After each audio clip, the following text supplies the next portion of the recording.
नमस्कार दोस्तों, एक बार फिर हाजिर हैं आपके सामने हम भगवत महापुराण का 17वां अध्याय लेकर।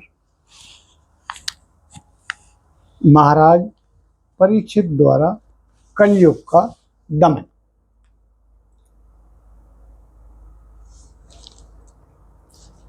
ओम नमो भगवते वासुदेवाय। ओम नमो भगवते वासुदेवाय। ओम नमो भगवते वासुदेवाय। ओम नमो भगवते वासुदेवाय। ओम नमो भगवते वासुदेवाय।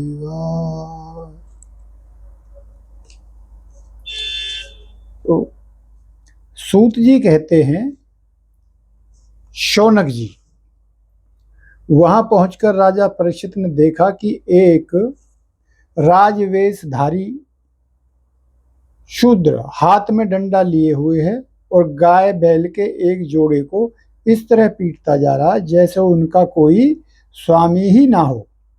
वह कमल तंतु के समान श्वेत रंग का बैल एक पैर से खड़ा कांप रहा था तथा शूद्र की ताड़ना से पीड़ित और भयभीत होकर मूत्र त्याग कर रहा था। धर्मोपयोगी दूध, घी आदि भविष्य पदार्थों का देने वाली वह गाय भी बार बार शूद्र के पैरों की ठोकरें खाकर अत्यंत दीन हो रही थी। एक तो वह स्वयं ही दुबली पतली थी, दूसरे उसका बछड़ा भी उसके पास नहीं था। उसे भूख लगी हुई थी और उसकी आंखों से आंसू बहते जा रहे थे। स्वर्ण जड़ित रथ पर चढ़े हुए राजा परीक्षित ने अपना धनुष चढ़ाकर मेघ के समान गंभीर वाणी से उसको ललकारा। अरे तू कौन है जो बलवान होकर भी मेरे राज्य के इस दुर्बल प्राणियों को बलपूर्वक मार रहा है? तूने नट की भांति वेश जो राजा का सा बना रखा है, परंतु कर्म से तू शूद्र जान पड़ता है। हमारे दादा अर्जुन के साथ भगवान श्री कृष्ण के परम धाम पधार जाने पर इस प्रकार निर्जन स्थान में निरपराधों पर प्रहार करने वाला तू अपराधी है, अंत वध के योग्य है। उन्होंने धर्म से पूछा, कमल नाल के समान आपका श्वेत वर्ण है, 3 पैर न होने पर भी आप एक ही पैर से चलते फिरते हैं। यह देखकर मुझे कष्ट हो रहा है। बतलाइए, आप क्या बैल के रूप में कोई देवता हैं? अभी यह भूमंडल कुरुवंशी नरपतियों के बाहुबलों से सुरक्षित है। इसमें आपके सिवा और किसी भी प्राणी की आंखों से शोक के आंसू बहते मैंने नहीं देखे। धेनुपुत्र, अब आप शोक न करें, इस शूद्र से निर्भय हो जाइए। गोमाता, मैं दुष्टों को दंड देने वाला हूं, अब आप रोइए नहीं, आपका कल्याण हो। देवी, जिस राजा के राज्य में दुष्टों के उपद्रव से सारी प्रजा त्रस्त रहती है, उस मतवाले राजा की कीर्ति, आयु, ऐश्वर्य और परलोक सब नष्ट हो जाते हैं। राजाओं का परम धर्म यही है कि दुखियों का दुख दूर करे। यह महादुष्ट और प्राणियों को पीड़ित करने वाला है। अंत में अभी इसे मार डालूंगा। सुरभि नंदन, आप तो 4 पैर वाले जीव हैं, आपके 3 पैर किसने काट डाले? श्री कृष्ण के अनुयायी राजाओं के राज्य में कभी कोई भी आपकी तरह दुखी ना हो। वृषभ, आपका कल्याण हो। बताइए, आप जैसे निरपराध साधुओं का अंग भंग करके किस दुष्ट ने पांडवों की कीर्ति में कलंक लगाया है? जो किसी निरपराध प्राणी को सताता है, उसे चाहे वह कहीं भी रहे, मेरा भय अवश्य होगा। दुष्टों का दमन करने से साधुओं का कल्याण ही होता है। जो उद्दंड व्यक्ति निरपराध प्राणियों को दुख देता है, वह चाहे साक्षात देवता ही क्यों ना हो, मैं उसकी बाजूबंद से विभूषित भुजाओं को काट डालूंगा। बिना आपत्ति काल के मर्यादा का उल्लंघन करने वाले को शास्त्र अनुसार दंड देते हुए अपने धर्म में स्थिर लोगों का पालन करना राजाओं का परम धर्म है। धर्म ने कहा, राजन, आप महाराज पांडु के वंशज हैं। आपका इस प्रकार दुखियों को आश्वासन देना आपके योग है, क्योंकि आपके पूर्वजों के श्रेष्ठ गुणों ने भगवान श्री कृष्ण को उनका सारथी और दूत आदि बना दिया था। नरेंद्र शास्त्रों के विभिन्न वचनों से मोहित होने के कारण हम उस पुरुष को नहीं जानते जिसने क्लेश शोक के कारण जिससे कलेशों के कारण उत्पन्न होते हैं। जो लोग किसी भी प्रकार के दैत्य को स्वीकार नहीं करते, वे अपने आप को ही अपने दुख का कारण बतलाते हैं। कोई प्रारब्ध को कारण बतलाते हैं तो कोई कर्म को, कुछ लोग स्वभाव को तो कुछ लोग ईश्वर को दुख का कारण मानते हैं। किन्हीं किन्हीं का ऐसा भी निश्चय है कि दुख का कारण न तो तर्क के द्वारा जाना जा सकता है और न ही वाणी के द्वारा बतलाया जा सकता है। राजर्षि, आप इनसे कौन सा मत ठीक है, यह आप अपनी बुद्धि से ही विचार कर लीजिए। सूत जी कहते हैं, श्री श्रेष्ठ शौनक जी, धर्म का यह प्रवचन सुनकर सम्राट परीक्षित बहुत प्रसन्न हुआ। उनका खेद मिट गया। उन्होंने शांत चित्त होकर उनसे कहा, परीक्षित ने कहा, धर्म का तत्व जानने वाले वृषदेव, आप धर्म का उपदेश कर रहे हैं। अवश्य ही आप वृषभ के रूप में स्वयं धर्म है। आपने अपने को दुख देने वाले का नाम इसलिए नहीं बताया कि अधर्म करने वाले को जो नरक आदि प्राप्त होते हैं, वे ही चुगली करने वाले को भी मिलते हैं। देखिए क्या बात कही है। कोई दूसरा धर्म कर रहा है,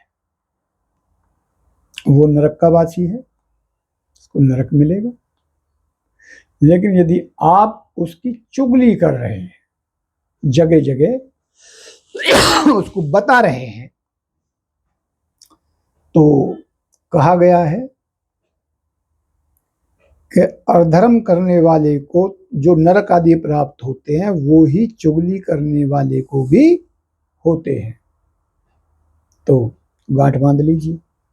अथवा यही सिद्धांत निश्चित है कि प्राणियों के मन और वाणी से परमेश्वर की माया के स्वरूप का निरूपण नहीं किया जा सकता।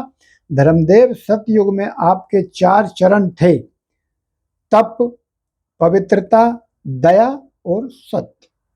ये धर्म के 4 चरण थे। पहला तप, दूसरा पवित्रता, तीसरी दया और 14 सत्य। इस समय अधर्म के अंश, गर्व, आसक्ति और मद से 3 चरण नष्ट हो चुके हैं। अब आपका 4था चरण केवल सत्य ही बच रहा है। उसके बल पर आप जी रहे हैं।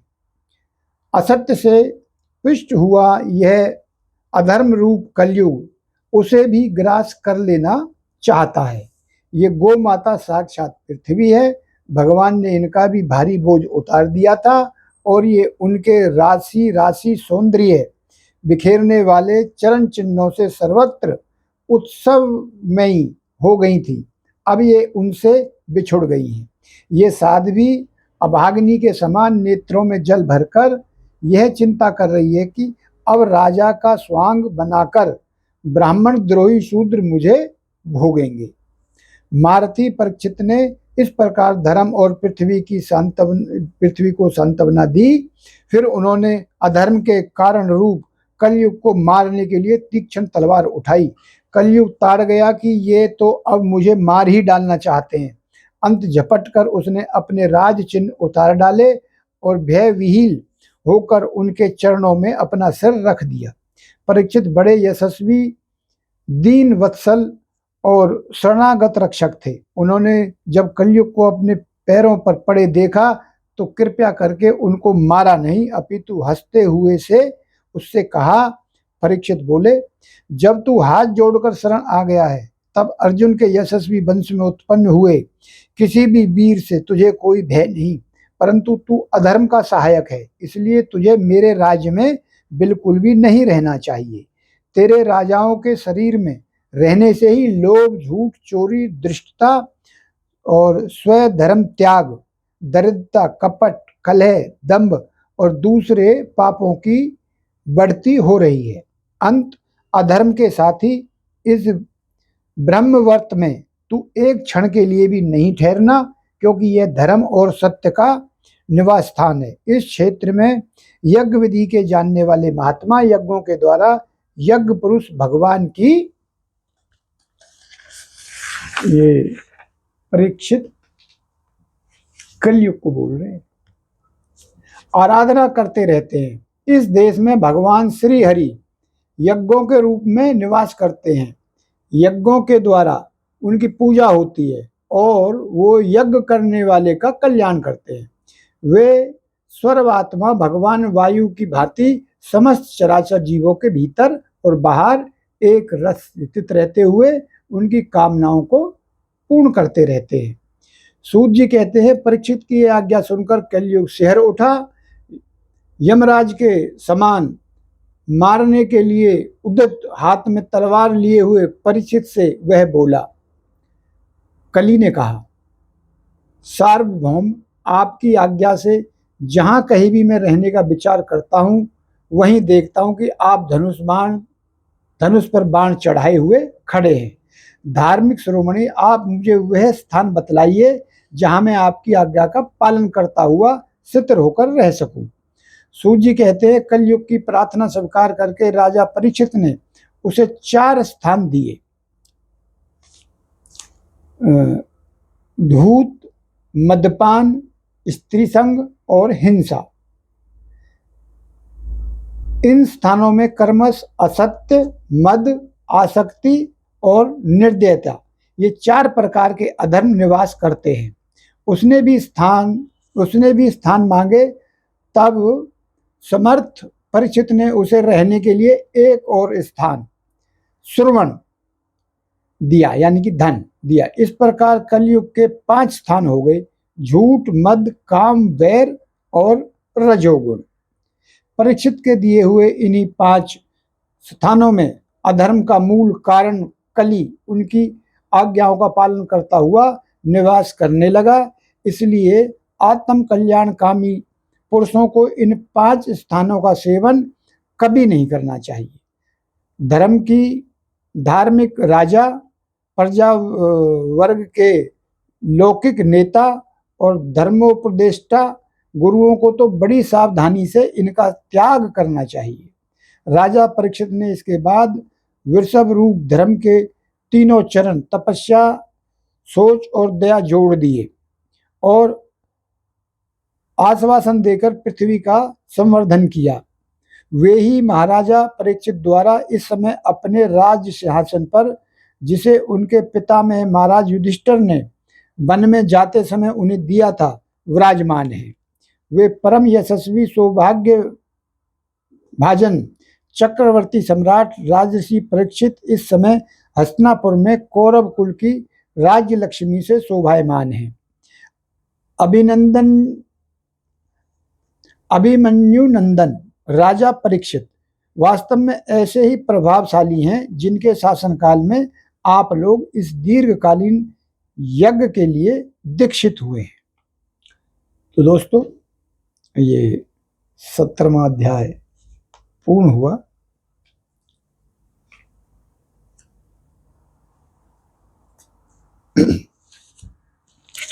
ओम नमो भगवते वासुदेवा। इसको संपूर्ण करते हैं, साथ साथ आपसे एक बात भी शेयर करते हैं। हमने एक यात्रा का जिक्र किया था। धीरे धीरे उस यात्रा में जरूरी चीज़ें जो हमें चाहिए उनका हम इंतजाम कर रहे हैं और 2 तारीख को हमने यात्रा की शुरुआत करने का निर्णय किया है। बाकी आपको हम एक वीडियो में बताएंगे क्या क्या सामान, कैसे वो यात्रा कहाँ से कहाँ तक शुरू।